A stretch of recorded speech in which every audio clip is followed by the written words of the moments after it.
Hello everyone, welcome back to P3 with Rustam. और आप देख रहे हैं NSM 15 series research analyst exam preparation. पिछले पार्ट में हम कुछ इंपॉर्टेंट कॉन्सेप्ट कवर किए थे। कैसा लगा आपको कमेंट बॉक्स में ज़रूर बताइएगा। आज हम चैप्टर 1 का पार्ट 2 में कुछ नया टर्म्स और नए कॉन्सेप्ट को एक्सप्लोर करेंगे जो एग्जाम के लिए बहुत इंपॉर्टेंट है। तो बिना किसी देरी के चलिए शुरू करते हैं। वीडियो के अंत में आपको मिलेगा वर्कबुक का क्वेश्चन जो हम सॉल्व करने वाले हैं विथ एक्सप्लेनेशन कि कौन सा ऑप्शन सही है कौन सा गलत है। और इसी तरीके से हम आपके लिए 600 क्वेश्चन और लाने वाले हैं। तो कमेंट बॉक्स में ज़रूर बताइएगा कि समझाने का तरीका आपको समझ में आ रहा है या नहीं आ रहा है, कुछ सुधार करना है तो हम सुधार करेंगे। चलिए आगे बढ़ते हैं। पिछले वीडियो में हम यहाँ तक कवर कर चुके थे, अब इसके आगे हम बढ़ते हैं और समझने का कोशिश करते हैं। आपका पेज नंबर 4 शुरू हो गया है, तो चलिए समझते हैं। Though the power of internet gives an analyst the ability to acquire a lot of information, it cannot substitute direct interaction with companies and clients. देखिए, इंटरनेट से हमें बहुत सारी इन्फॉर्मेशन मिल सकती है, लेकिन ये सीधे कंपनी और क्लाइंट के साथ जो बातचीत होता है, जो इंटरेक्शन होता है, वो उसका जगह कभी नहीं ले सकता इंटरनेट। इसका बात ही अलग है जब हम किसी से इंटरेक्ट होते हैं तो। Personal communication with management helps them to get a better insight into the vision company and its strategy to achieve the desired goals. अगर रिसर्च एनालिस्ट मैनेजमेंट के साथ सीधे बातचीत करता है तो उन्हें कंपनी का विजन, यानी कि जो कंपनी सोच के रखी है, यानी जिसे हम दृष्टिकोण कह सकते हैं, या स्ट्रेटेजी जो मार्केट में वो स्ट्रेटेजी बना रहा है, उसको अच्छे से समझने में मदद मिल सकती है। However, it may also happen that management mislead the analyst by deliberately exaggerating positive about business, यानी painting rosy pictures to encourage them to write positive stories to influence the market price positively. कभी कभी management क्या करता है, जो positive जो सिर्फ news होता है उसके बारे में बढ़ा चढ़ाकर बता देता है एनालिस्ट, जिससे कि अच्छी रिपोर्ट लिख पाए या उसे इन्फ्लुएंस कर पाए, जिससे शेयर मार्केट में कंपनी का कीमत क्या होता है, बढ़ने लगता है। इसके कारण क्या होता है, कभी कभी ये चीज़ से हमें बचना चाहिए, मैनेजमेंट के बातों को समझना चाहिए। Therefore, it is always advisable for analysts to cross-verify the claims of the management prior to the recommendations. Analyst को जो है मैनेजमेंट की बातों पर आंख मूंद कर भरोसा नहीं करना चाहिए, उसको क्रॉस वेरीफाई जरूर करना चाहिए। इससे क्या होगा, वो बच सकता है धोखे से। This communication with management, like any other, requires analysts to have clarity of thoughts and good listening ability, but there are a few additional principles that analysts must keep in mind while talking to the management of a company. जब analyst किसी company के management से बातचीत करता है तो उसका जो क्लियरिटी ऑफ थॉट है वो रखना चाहिए और गुड लिसनिंग एबिलिटी उसके अंदर होनी चाहिए, सुनने का जो क्षमता है वो होना चाहिए। इसके अलावा जो है कुछ एडिशनल प्रिंसिपल भी हैं, चलिए उसको समझते हैं। Pre meeting research. Pre meeting research क्या है, मिलने से पहले पूरी तैयारी करना, एकदम पूरा चाक चौबंद होकर जाना कि भैया आज तो हम मिलने के लिए मौका मिल गया, क्योंकि क्या होता है कि बार बार हमें मौका नहीं मिलता। तो while the management is generally open to interview with research analyst, they must bear in mind that these opportunity do not come very frequently and therefore must be made full use of whenever they come. Management her bar interview देने के लिए तैयार नहीं होता, जब भी मौका मिले पूरी तैयारी के साथ आपको जाना है और उस अपॉर्चुनिटी का जो है फायदा उठाना है। उसके बाद बोल रहा है, before going to meet a company's management they must thoroughly learn about the company's products, industry and competitors. जब हम एनालिस्ट जो है कंपनी मैनेजमेंट से मिलने जाता है तो मिलने से पहले उसका प्रोडक्ट, उसका इंडस्ट्री क्या है और उसके कंपिटिटर्स कौन कौन हैं, इन सब बातों का जो है एनालिसिस करके जाना चाहिए, वो भी डीप एनालिसिस करके जाना चाहिए। Analyst must be familiar with the financial information of the company, also read previous year's annual reports to understand the direction of the company and whether the company has been able to achieve the goal it had intended to. यहाँ पर कहने का मतलब है कि analyst को company की पिछले साल की एनुअल रिपोर्ट पढ़ लेनी चाहिए, जिससे कि पता चले कंपनी किस दिशा में आगे बढ़ रही है, कंपनी ने अपने जो गोल्स हैं पूरे किए हैं या नहीं किए हैं। इन सब बातों को अच्छी तरीके से क्या करना चाहिए, समझ लेना चाहिए। नेक्स्ट है independence and neutrality of view. During the research analyst must have an unbiased opinion and should always hold their independence. Analyst को हमेशा बिना किसी बायस के रिसर्च करना चाहिए। अनबाइज्ड मतलब पक्षपात के, बिना किसी पक्षपात का उसका जो है ओपिनियन होना चाहिए। उसे हमेशा क्या होना चाहिए, इंडिपेंडेंट होना चाहिए और किसी के दबाव में आकर काम नहीं करना चाहिए। Their analysis should be based on factual information and not lead by personal inclinations. उसका जो रिसर्च होना चाहिए वो फैक्ट्स के आधार पे होना चाहिए। पर्सनल इंक्लिनेशंस का मतलब है व्यक्तिगत भावना से प्रभावित नहीं होना चाहिए, ठीक है। Also they must make it clear with the management to not reveal any information which is not available in the public domain. Analyst को यह स्पष्ट करना चाहिए कि मैनेजमेंट कोई भी गोपनीय जानकारी साझा ना करें जो कि पब्लिक डोमेन में अवेलेबल नहीं है। नेक्स्ट है network. Analysts may use their network to acquire more contacts relevant to the research, who would be able to provide meaningful insights into the company's performance and plans. यहाँ पर बोलने का मतलब analyst को जो है अपना नेटवर्क का सही उपयोग करना चाहिए, ठीक है। उसका जो यूज है वो सही तरीके से करना चाहिए, जिससे उन्हें कंपनी का जो परफॉर्मेंस है और प्लान है का जानकारी सही मिल सके। The person who is responsible for the important activities and understand the heart beat of the company would be the most relevant contact, and this person may not necessarily be from top management. जरूरी नहीं कि सबसे महत्वपूर्ण जो important व्यक्ति है वो सिर्फ टॉप मैनेजमेंट हो। कई बार अन्य लोग भी जो है, जो अदर लोग होता है, कंपनी के कामकाज का बेहतर जानकारी आपको दे सकता है। Competitors and other stakeholders to the business such as suppliers, distributors, retailers and customers can also provide meaningful inputs to analysts in the research process.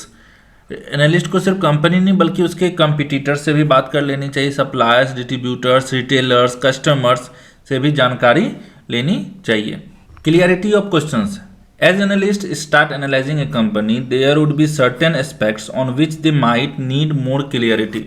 जब एनालिस्ट किसी कंपनी का एनालिसिस शुरू करता है तो कई पहलू पर से क्लियरिटी की जरूरत होती है। Time with management would be effectively used if analysts have clear and specific set of questions in mind. अगर एनालिस्ट के पास पहले से ही स्पष्ट और सटीक सवाल होगा, अगर उसका लिस्ट वो बना चुका होगा, तो मैनेजमेंट के साथ मिलने का समय जो है अधिक इफेक्टिव हो सकता है। It is advisable to go with a questionnaire to have a better understanding of the company's operations and future progress. Analyst को जो है एक क्वेश्चन लिस्ट हमेशा तैयार करके जाना चाहिए, जिससे कंपनी का ऑपरेशंस और फ्यूचर प्लान को अच्छे से समझा जा सके।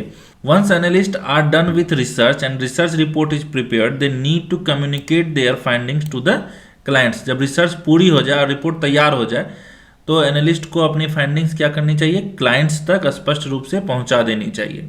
They must be realistic in suggesting companies to their clients. Suggestions should be based on facts and figures and not contain an optimistic, pessimistic, biased view on the subject company.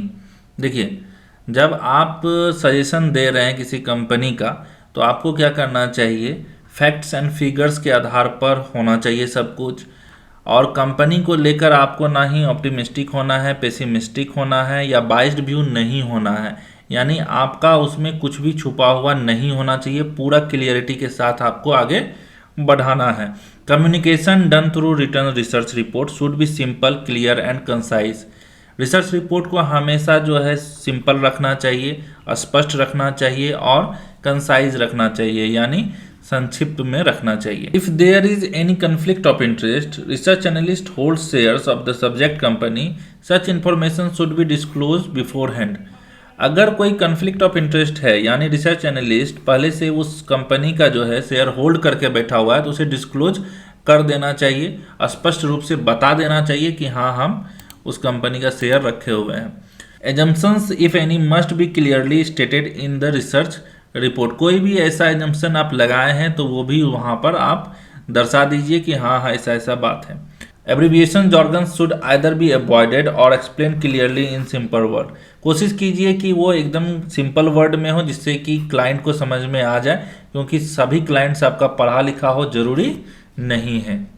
The role of research analyst is to collect data information from different reliable sources, interpret the data information and convert it into recommendations that their clients can use.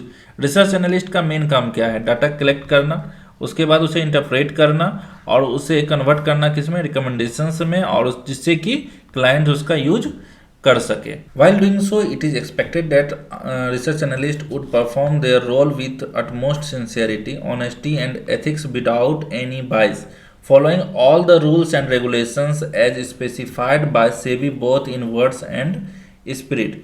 देखिए, research analyst को हमेशा ईमानदार होना चाहिए, unbiased होना चाहिए, और जो सेबी रूल बनाया है उसका हमेशा नियम का पालन करना चाहिए। For this, it is also recommended to make use of technology like recording device while interviewing management and communicating with clients only after taking their due consent of recording।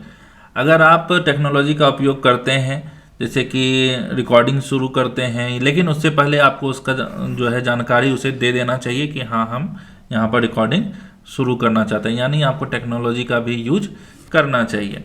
Important qualities of research analyst। The job of research analyst requires quantitative and qualitative skills। उसके पास दोनों quantitative और qualitative skills होना चाहिए। An analyst needs to have a high degree of comfort in dealing with numbers to be able to analyze various financial factors, identify trends and see the interrelationship between different factors। एक analyst को numbers के साथ dealing करना आता हो, उसके बाद financial factors को भी उसे एनालाइज करना आता हो, आइडेंटिफाई ट्रेंड को भी पहचान पाए, और see the inter relationship between different factors के बीच में जो इंटर रिलेशनशिप होता है उसे भी वो समझ पाए। At the same time he needs to be methodical, have an inquiring mind and be discerning to know where to find relevant information. Analyst को हमेशा मेथोडिकल होना चाहिए, इंक्वायरिंग माइंड होना चाहिए, और उसे ये भी समझ में आना चाहिए कि कहाँ से जानकारी इकट्ठा कर सकते हैं। Ability to understand business models and competitive dynamic in a business is another important quality an analyst must possess. Analyst को ये समझने का भी हुनर होना चाहिए कि बिजनेस का मॉडल कैसा है और उसमें प्रतियोगिता की स्थिति क्या क्या है। Using these skills a research analyst comes to the conclusion whether he would be in favour of और against investing in a particular industry और कंपनी। ये सभी स्किल्स को यूज करके एक एनालिस्ट को एक कंक्लूजन पे पहुंचना पड़ता है कि किस कंपनी या किस इंडस्ट्री में इन्वेस्ट करना चाहिए या नहीं करना चाहिए। Qualities that are desired in a good research analyst are good with numbers, good Excel and other data analytical tools, clarity in financial concept, ability to read and comprehend financial statements and reports, ability to ask pertinent questions, attention to details, communication skills written and verbal. ये सब उसके अंदर qualities है जो कि उसे आना चाहिए। ये इस पर एक क्वेश्चन भी आपको आ सकता है, इसके बाद जस्ट हम आपका वर्कबुक का जो क्वेश्चन है वो भी हम आपको सॉल्व करवा देते हैं।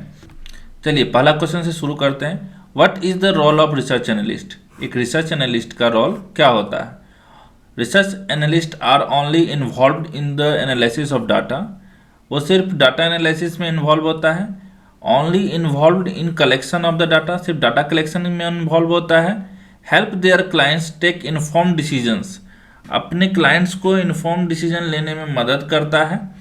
Research analyst help in financial planning of their clients, financial planning में हेल्प करता है अपने क्लाइंट का। तो अभी हम यहाँ पर ऊपर का पढ़ के आए हैं। एक रिसर्च एनालिस्ट का काम सिर्फ डाटा कलेक्शन या एनालाइज करना नहीं होता, बल्कि क्लाइंट्स को इन्फॉर्म डिसीजन लेने में मदद करना होता है। तो इसका जो आंसर होगा वो आपका सी नंबर हो जाएगा। नेक्स्ट क्वेश्चन है, analysis and decision making the two imperative parameters of a research analyst role are affected by which of the following factors. कहने का मतलब है कि एनालिसिस और डिसीजन मेकिंग जो एक रिसर्च एनालिस्ट के लिए इंपॉर्टेंट होते हैं, इनमें से किन फैक्टर से अफेक्ट हो सकते हैं? Management ethics, revenue and cost, efficiency of operation, all of the above. तो आप भी सोच के देखिए कि इसमें से जो है कौन सा यहाँ पर अफेक्ट कर सकता है। तो मैनेजमेंट एथिक्स क्या होता है? मैनेजमेंट एथिक्स मतलब कंपनी के मैनेजमेंट का एथिक्स या इंटीग्रिटी, ठीक है। रेवेन्यू एंड कॉस्ट, कंपनी की कमाई और खर्चे। एफिशिएंसी ऑफ ऑपरेशंस, ऑपरेशंस की एफिशिएंसी या काम करने का तरीका, ठीक है। All of the above. तो यहाँ पर आपको पता होना चाहिए कि एक रिसर्च एनालिस्ट कंपनी का हर एंगल से एनालिसिस करता है। इसका मतलब ये सिर्फ रेवेन्यू और कॉस्ट पे फोकस नहीं करता, बल्कि मैनेजमेंट एथिक्स, कंपनी की इंटीग्रिटी जो भी होती है, ऑपरेशंस की एफिशिएंसी और ओवरऑल परफॉर्मेंस को भी देखता है। तो यहाँ पर क्या हो जाएगा answer? All of the above. तो ये हमारा 2 क्वेश्चन सॉल्व हो गया है। उम्मीद है आप लोगों को समझ में आ रहा होगा हमारा एक्सप्लेनेशन। चलिए नेक्स्ट क्वेश्चन है, sell side analyst generally work for money managers like mutual funds, hedge funds, portfolio managers who purchase and sell security for their own investment accounts or on behalf of their clients. State whether true or false. Sell side analyst किसके लिए काम करते हैं, क्या ये statement सही है? चलिए आपको क्या लगता है, ये आपको भी सोचना है ट्रू या फॉल्स, लेकिन हम एक्सप्लेन करते हैं। सेल साइड एनालिस्ट जो होता है इन्वेस्टमेंट बैंक्स या ब्रोकरेज फर्म्स के लिए काम करता है और ये फाइनेंशियल रिपोर्ट्स, स्टॉक रिकमेंडेशंस या इन्वेस्टमेंट रिसर्च प्रोवाइड करता है। इनका काम इन्वेस्टर्स और फंड मैनेजर्स जैसे mutual fund, hedge funds, portfolio managers को इन्वेस्टमेंट डिसीजन लेने में मदद करना होता है। तो इसका जो आंसर होगा वो ट्रू हो जाएगा। चलिए आगे बढ़ते हैं और अगला क्वेश्चन को समझते हैं। Which of this qualities are desired in a good research analyst? एक अच्छे रिसर्च एनालिस्ट में इनमें से कौन सी क्वालिटीज होनी चाहिए? Knack for numbers and interpretations, numbers और डाटा को समझने की अच्छी skill, clarity in financial concepts, financial concepts clear होने चाहिए, ability to read and understand financial statement, balance sheet और फाइनेंशियल रिपोर्ट जो होता है उसको समझने की एबिलिटी होना चाहिए, और ऑल ऑफ द अबव। तो आपको पता है, अभी हम ऊपर पढ़ के आए थे कि इसमें से जो है सारा का सारा चीज़ एबिलिटी उसमें होना चाहिए, क्योंकि एक रिसर्च एनालिस्ट का जो नंबर के साथ अच्छा नॉलेज नहीं होगा तो गड़बड़ हो जाएगा। फाइनेंशियल कॉन्सेप्ट अगर सही नहीं होगा तो वो सही रिपोर्ट नहीं बना पाएगा। Ability to read and understand financial statement तो पढ़ना ही पड़ेगा। तो ये सब का सब जो है हमारे काम का है और हमें इसकी जानकारी होनी चाहिए। तो आई होप कि आपको ये वीडियो बहुत अच्छा लगा होगा, फर्स्ट पार्ट और सेकंड पार्ट। आप कमेंट बॉक्स में ज़रूर बताइए कि आपको हमारा मेहनत कैसा लग रहा है, और हमारे साथ आप जो मेहनत कर रहे हैं उसके लिए थैंक यू। लेकिन हम आपसे एक उम्मीद करते हैं कि आप चैनल को थोड़ा सा सब्सक्राइब और लाइक एंड शेयर कर सकते हैं, जिससे और भी लोगों तक ये वीडियो पहुँच सके। तो मिलते हैं अगले वीडियो में। Happy learning.